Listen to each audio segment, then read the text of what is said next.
Dozens are dead after the latest terrorist attacks in Algeria. The first target was a bus packed with students in the capital, Algiers. More than 170 were injured. One of the bombs was directed at United Nations staff.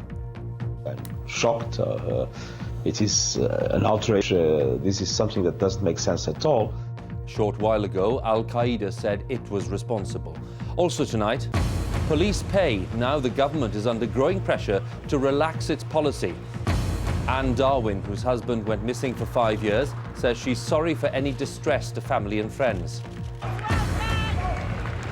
Thousands line the streets to welcome the troops home from Iraq. It's been important to a lot of people. I think a lot of people didn't really think as many people cared. And a memorable night for Liverpool's footballers in Marseille. On BBC London, 2 years on from the Buncefield blast, the victims still fighting for compensation to rebuild their lives. And why race is causing the first big bust-up of next year's mayoral elections.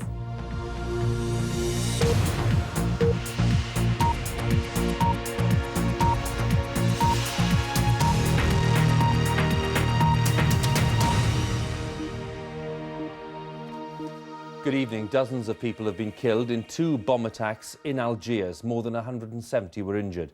Al-Qaeda says it was responsible. The first bomb destroyed a bus which was packed with students. A second exploded outside a United Nations building. At least 4 UN workers are among the dead. Algeria has suffered a sharp rise in terrorist attacks in the past year, as our security correspondent Frank Gardner reports. In the Algerian capital, a bloody scene more reminiscent of Baghdad. 2 massive car bombs, one after the other, timed and aimed for maximum human casualties. This woman told how she was hit on the head by flying masonry as Algeria's Prime Minister toured the hospital wards. The first bomb hit the Constitutional Court, a symbol of state power. This bus, packed with students, happened to be passing. It caught the full blast. Next target, the offices of 2 UN agencies, blown up by Al-Qaeda just as they were in Iraq 4 years ago. Innocent people being killed in a way that really is completely stupid and absurd, but I have no doubt that the UN was targeted. And these are the men Al-Qaeda say did it. An internet statement said the 2 martyrs of Al-Qaeda in the Islamic Maghreb drove explosive-laden cars into the court and the den of the international infidels. This earlier video shows their group in training. Algeria's Islamist rebels have recently been absorbed into Al-Qaeda's wider movement.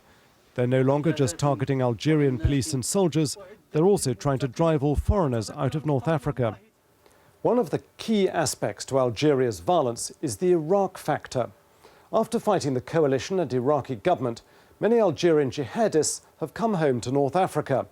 There they've been contributing to a recent upsurge in violence, and they've established a secret corridor down to the Sahel, the thinly governed strip of the Sahara that's becoming a new centre of terrorist training.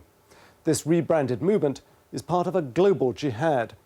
The worry is that Al-Qaeda and Islamic Maghreb will want to recruit individuals and adherents and supporters in Europe to take part in future plots. In many ways, today's attack is a warning that possibly Europe could become the next centre of focus for Al-Qaeda and the Islamic Maghreb.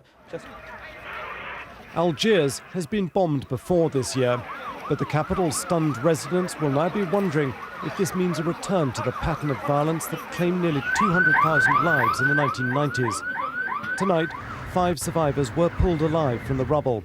A small consolation on a terrible day for North Africa and for the United Nations. And Frank is with me now. Frank, we've heard, Al-Qaeda says it's responsible, but who are we talking about within that grouping? Well, we're talking about Algerians, an Algerian group that has rebranded itself under the wider Al-Qaeda umbrella. They've been made more violent and adopted suicide bombing tactics that were unheard of in Algeria, partly because of returning jihadis coming back from Iraq, as we saw there. Their aims are twofold: to attack symbols of government and to drive out Westerners, foreigners, but particularly Westerners. And they view the United Nations as a kind of traitorous, a treacherous organization, which is, in their view, doing the bidding of America and Israel, and hypocritical because it imposes sanctions on one group and not another. They don't really care about public opinion too much. They're recruiting disaffected youths in cafes, from football grounds, from internet cafes, and they're bringing these people into their circle and indoctrinating them in a culture of extreme violence. Frank, thank you very much. Frank Gardner.